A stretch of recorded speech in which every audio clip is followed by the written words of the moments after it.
Changing your Tesco Mobile bill date, the essentials. Want to change your Tesco Mobile bill date? It's possible, and here's how it works. Tesco Mobile allows you to adjust your billing cycle to better align with your income or preferences. You can typically request a change through the Tesco Mobile app or website.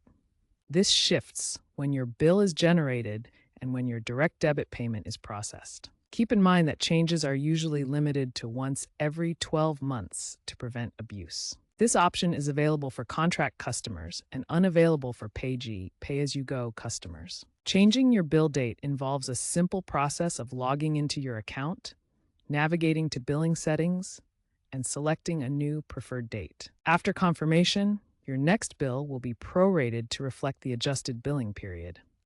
To change your Tesco Mobile bill date, follow these steps. 1. Log into your Tesco Mobile account via the Appor website. 2. Navigate to billing or account settings. 3. Look for the option to change bill date or similar. 4. Select your desired new bill date. 5. Confirm the change. Before making changes, consider these important points.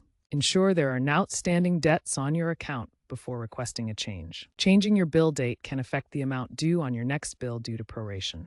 It's crucial to ensure that your direct debit details are aligned with the new billing cycle to avoid missed payments and potential service interruptions. For assistance or clarifications, contact Tesco Mobile customer service via phone or live chat, though digital methods are prioritized for efficiency.